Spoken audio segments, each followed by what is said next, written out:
everyone, welcome back to my channel that is Study Miles with SS। हम लोगों ने direct taxes कर लिया था। ओके, डायरेक्ट टैक्स क्या होता है उसके ढेरों टाइप्स भी कर लिए थे। आज हम स्टार्ट करेंगे इनडायरेक्ट टैक्सेस। इनडायरेक्ट टैक्सेस क्या होता है, first I will make you clear this, then what are the various types of indirect taxes, कहाँ कहाँ लगते हैं, ये सारी चीज़ें आज हम लोग डिस्कस करेंगे। Okay, so let's proceed. Indirect taxes. Indirect taxes क्या है, ग्लिम्स मैंने दे दिया था। इनडायरेक्ट टैक्स वैसा टैक्स होता है जो गवर्नमेंट को हम इनडायरेक्टली पे करते हैं गुड्स और सर्विसेज के थ्रू। ओके, और डायरेक्ट टैक्स क्या होता है जो हम डायरेक्टली गवर्नमेंट को पे करते हैं। डायरेक्ट टैक्स के एग्जांपल भी बहुत सारे हैं, लाइक इनकम टैक्स हो गया, कॉरपोरेट टैक्स हो गया, गिफ्ट टैक्स हो गया, परपोजर टैक्स हो गया। ये सारे हमारे क्या हैं, डायरेक्ट टैक्सेस। और इनडायरेक्ट टैक्सेस क्या होता है, वैसा टैक्स जो हम गवर्नमेंट को पे करते हैं बट इनडायरेक्टली, इनडायरेक्ट वे में हम सरकार को टैक्स पे करते हैं, वो होता है हमारा इनडायरेक्ट टैक्सेस। पढ़ते हैं क्या लिखा है। Indirect taxes are basically taxes that can be passed on to another entity और इंडिविजुअल। इनडायरेक्ट टैक्स ऐसा टैक्स होता है जो एक दूसरे पे पास होता है। ओके, लाइक हमने आपसे कुछ गुड्स खरीदा, आपने फॉर एग्जांपल हम परचेज़र है और आप सेलर हो, आपने मेरे को गुड्स सेल किया तो आप टैक्स लगाओगे, तो मेरा टैक्स कहाँ गया, आपके पास गया। फिर आप दोगे सप्लायर को वो टैक्स, फिर सप्लायर देगा प्रोडक्शन डिपार्टमेंट को, मैन्युफैक्चरर को वो टैक्स, और अल्टीमेटली मैन्युफैक्चरर क्या करेगा, गवर्नमेंट को पे करेगा। सो क्या हुआ, एक ही टैक्स दो तीन लोगों के पास से गुजर रहा है। तो ये होता है इनडायरेक्ट टैक्सेस जो पास होता रहता है एक से दूसरे इंडिविजुअल या एंटिटी के बीच में। Okay, they are usually imposed on a manufacturer और supplier who then passes on the tax to the customer. देखो, ये मैन्युफैक्चरर पे इम्पोज किया जाता है ये टैक्स। मैन्युफैक्चरर क्या करता है, सप्लायर पे टैक्स इम्पोज करता है। सप्लायर किस पे करता है, होलसेलर पे। होलसेलर किस पे करता है, रिटेलर पे। और रिटेलर फर्दर किस पे करता है, कस्टमर या कंज्यूमर पे। देखो, ये है हमारा मैन्युफैक्चरर। ठीक है, मैन्युफैक्चरर ने गुड्स सेल किया किसे, सप्लायर को। सप्लायर किसको गुड्स फर्दर बेचेगा, होलसेलर को। होलसेलर्स किसे बेचेगा, रिटेलर को। और रिटेलर्स हमारा फर्दर किसे बेचेगा, यहाँ नीचे लिख दे रही हूँ, ठीक है, कंज्यूमर को। मैन्युफैक्चरर जो है इसने टैक्स इम्पोज किया सप्लायर पे। ठीक है, फिर सप्लायर क्या करेगा, अब सप्लायर अपने पॉकेट से तो टैक्स नहीं पे करेगा ना, वो किससे लेगा, वो होलसेलर पे इम्पोज करेगा। ये फर्दर इम्पोज करेगा किस पे, होलसेलर पे। फिर होलसेलर क्या करेगा, रिटेलर पे। और रिटेलर फिर अल्टीमेटली कंज्यूमर पे। इसीलिए जो भी हमारे पास प्रोडक्ट्स आते हैं, कोई भी प्रोडक्ट्स ले लो, आप ईटेबल प्रोडक्ट्स ले लो या आप डेली यूज़ प्रोडक्ट्स ले लो, लाइक आपका सोप हो गया, वो डिश वॉश हो गया, उसके सर्फ हो गया, दुनिया भर के जितने प्रोडक्ट्स हैं, आपके हॉर्लिक्स हो गए, क्रीम हो गए, पाउडर हो गए, वो सारे प्रोडक्ट्स महंगे क्यों आते हैं, क्योंकि यहाँ से निकलता है तो सप्लायर के पास जाता है, सप्लायर होलसेलर को, होलसेलर रिटेलर को, और रिटेलर कंज्यूमर को। और फिर कंज्यूमर उस पर्टिकुलर प्रोडक्ट पे आपका प्राइस, जो भी आपका कॉस्ट प्राइस है वो पे करता है। कॉस्ट प्राइस में इसमें हमारा टैक्स इंक्लूडेड रहता है। आपने प्रोडक्ट्स में देखा होगा, इन रेट लिखा रहेगा, प्राइस लिखा रहेगा, और फिर ब्रैकेट में लिखा रहेगा INCL dot of taxes. INCL क्या है, इंक्लूसिव है, इंक्लूसिव ऑफ ऑल टैक्सेस। तो आपके हर प्रोडक्ट्स में वो टैक्स आपका इंक्लूडेड है, आपको अलग से वो प्रोडक्ट नहीं देना। ओके, लाइक मैं एक एग्जांपल आपको दिखा रही हूँ। सी, एक सेकेंड, फोकस। ओके, फोकस आया ना, हाँ। देखो, यहाँ पे MRP है, MRP में क्या लिखा हुआ है, इसके बगल में इंक्लूसिव ऑफ ऑल टैक्सेस। इसका मतलब कि MRP में ही मेरा जो टैक्स है वो इंक्लूड है। तो ये क्या, ये भी एक प्रोडक्ट है, ठीक है, ये भी एक प्रोडक्ट है ना, तो इसमें क्या है, इसमें मेरा टैक्स ऑलरेडी इंक्लूडेड है। इसलिए हमको अलग से पे नहीं करना पड़ता है। लोग कहते हैं कि हम टैक्स देते ही नहीं है, बट नहीं, टैक्स हमारा प्रोडक्ट में ही इंक्लूडेड होता है, इसलिए हमें पता नहीं चलता कि हम टैक्स दे रहे हैं कि नहीं दे रहे हैं, इसीलिए इसको कहते हैं इनडायरेक्ट टैक्सेस। ओके, सो मैन्युफैक्चरर सप्लायर पे अपना टैक्स इम्पोज करेगा, सप्लायर होलसेलर पे, होलसेलर रिटेलर पे, और फर्दर फिर कंज्यूमर पे, और कंज्यूमर अल्टीमेटली कॉस्ट प्राइस पे करेगा। सो जब ये इसको देगा पैसा, ठीक है, टैक्स इंक्लूड करके, रिटेलर होलसेलर को देगा टैक्स इंक्लूड करके, होलसेलर सप्लायर को टैक्स इंक्लूड करके देगा, सप्लायर मैन्युफैक्चरर को टैक्स इंक्लूड करके देगा, और फाइनली मैन्युफैक्चरर किसको पे करेगा? गवर्नमेंट को पे करेगा। ठीक है, इम्पोज करेगा सप्लायर। देखो, इम्पोज करना अलग वर्ड, इम्पोज करना मीन्स लगाना, और ये इसको टैक्स वापस पे करेगा। ओके, ये इससे कलेक्ट करेगा होलसेलर से सप्लायर, और फिर मैन्युफैक्चरर को पे करेगा, और मैन्युफैक्चरर को देगा, हाँ, और मैन्युफैक्चरर फिर फर्दर गवर्नमेंट को पे करेगा। सो ये होता है हमारा इनडायरेक्ट टैक्सेस। ये मेनली गुड्स एंड सर्विसेज में होता है, क्योंकि गुड्स का आदान प्रदान होगा तभी तो हमारा टैक्स लगेगा ना।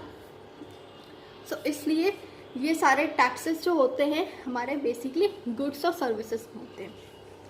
अब हम पढ़ेंगे types of indirect taxes. Indirect taxes की ढेरों टाइप्स है, वो आज हम कवर करेंगे। ओके, कोशिश करेंगे आज ही कवर हो जाए, और अगर आज नहीं हुआ then I will take one more class of this to complete our indirect taxes. These taxes are imposed on almost all the products that we consume। जितने भी प्रोडक्ट्स हम कंज्यूम करते हैं, यूज़ करते हैं, वो सारे प्रोडक्ट्स में होता है। लाइक मैंने अभी आपको क्रीम का एग्जांपल दिया, उस पर भी हमारा टैक्स इंक्लूडेड था। सो पहला हमारा आता है सेल्स टैक्स। सेल्स टैक्स क्या कहता है? Goods such as household items, clothing and other basic commodities are subject to such type of taxes. जो मैंने अभी आपको एग्जांपल दिया था क्रीम का, तो वो क्या है? वो मेरा सेल्स टैक्स है, क्योंकि हम सेल कर रहे हैं, किसी शॉपकीपर से ख़रीद रहे हैं, तो उस पर हम टैक्स दे रहे हैं, उस प्रोडक्ट में इंक्लूडेड है टैक्स का रेट, तो वो क्या हुआ? वो मेरा सेल्स टैक्स हुआ, क्योंकि हम टैक्स अलग से तो नहीं दे रहे, बट उसमें इंक्लूडेड है उस कॉस्ट प्राइस में, वो कॉस्ट प्राइस हम पे कर रहे हैं। इट मीन्स कि हम उसे वो सेल्स टैक्स दे रहे हैं। तो सेल्स टैक्स हमारा हर आइटम में लगता है, हर प्रोडक्ट में लगता है, चाहे वो कपड़े का सामान हो या चाहे वो प्लास्टिक का सामान हो, किसी भी तरह की कमोडिटीज़ हो, सब पे टैक्स लगता है, तो उसे हम कहते हैं sales tax. Whenever people go to the malls or stores for shopping, they are already about to pay indirect taxes. Upon payment, वो ऑलरेडी प्रोडक्ट्स कुछ भी खरीदते हैं लोग, तो उस पर ऑलरेडी वो टैक्स दे चुके होते हैं, बट वो अवेयर नहीं रहते। कुछ लोग जो पढ़े लिखे नहीं रहते, उन्हें पता नहीं रहता कि हम टैक्स दे रहे हैं कि नहीं दे रहे हैं। लेकिन टैक्स हम देते हैं अपने प्रोडक्ट्स में इंक्लूडेड रहता है हमारा टैक्स। फिर कह रहा है अपॉन पेमेंट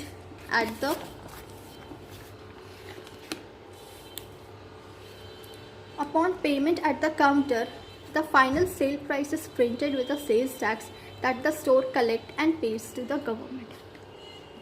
जो भी हम खरीदते हैं सामान, उस पर ऑलरेडी मेरा प्राइस मेरा प्रिंटेड रहता है, और वही प्राइस हम पे करते हैं, जिसमें कि मेरा टैक्स भी इंक्लूडेड रहता है।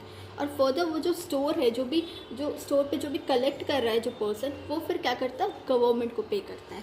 Okay, hope so this one is clear to you. Sales tax क्या होता है? सारे गुड्स, सारे कमोडिटीज़ में हमारा लगता है सेल्स टैक्स।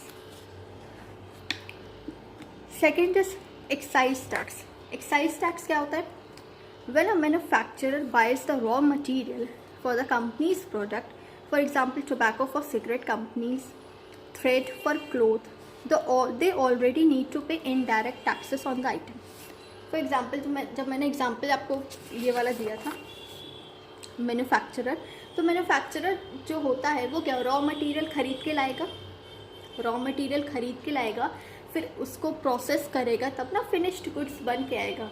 तो वो रॉ मटेरियल क्या कर सकता है? या तो वो खुद प्रोडक्शन उसका कर सकता है रॉ मटेरियल का, या नहीं तो जहाँ उसका प्रोडक्शन हो रहा है, जिस फैक्ट्री में या जहाँ पे भी रॉ मटेरियल निकाला जा रहा है, तो वो फिर वहाँ पे जाएगा, तो वहाँ से जो रॉ मटेरियल खरीदेगा तो उसको भी तो टैक्स देना पड़ेगा ना।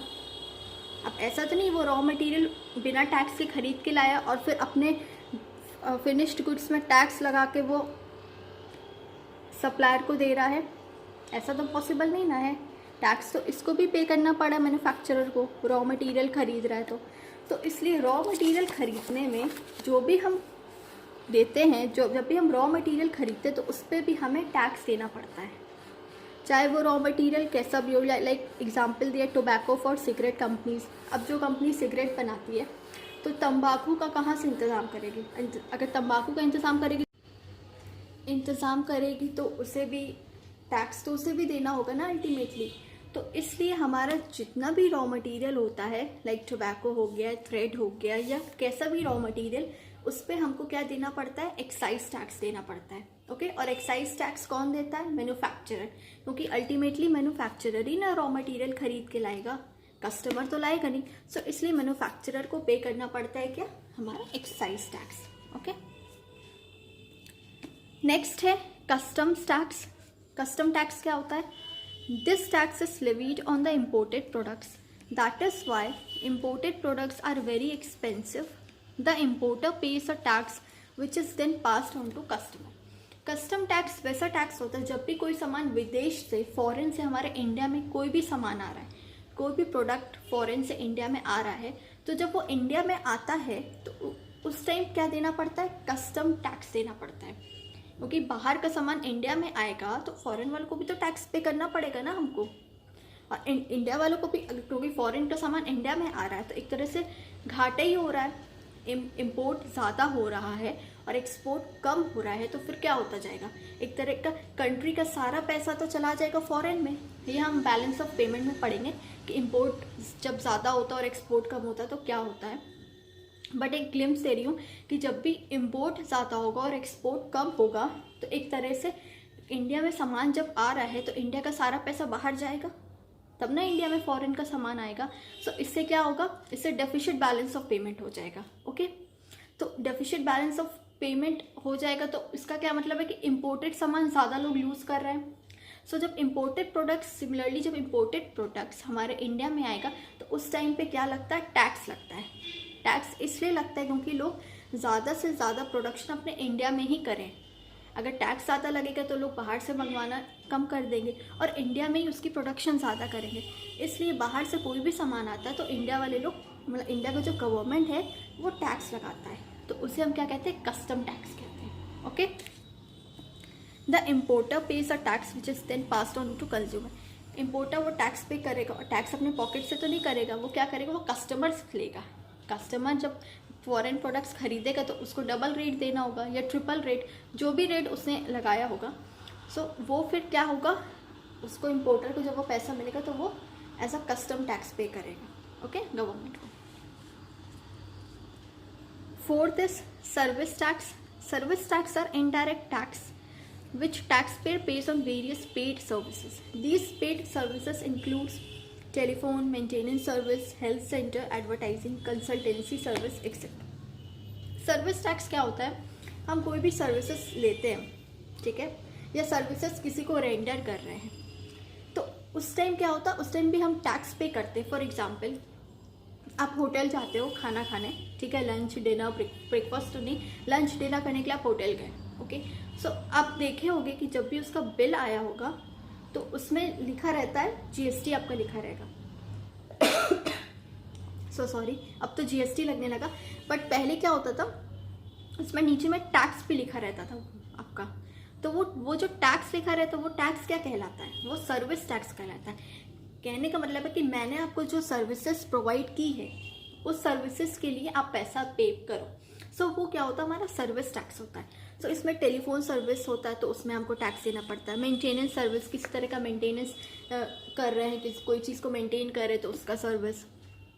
हेल्थ सेंटर, एडवर्टाइजिंग के लिए सर्विसेज प्रोवाइड होता है तो उसमें टैक्स लगता है। कंसल्टेंसी सर्विसेज, तो सर्विस टैक्स मेनली हमारा होता है जब हम कोई सर्विस किसी से ले रहे हैं तो। ओके, तो उस टाइम पे हम जो टैक्स पे करते हैं उसे कहते हैं सर्विस टैक्स। तो आई होप सो कि आपको आज का लेक्चर पसंद आया होगा, ठीक है, और अगर पसंद आया है तो प्लीज़ लाइक शेयर सब्सक्राइब करिए, और इसके आगे के पॉइंट्स हम लोग नेक्स्ट क्लास में कवर करेंगे।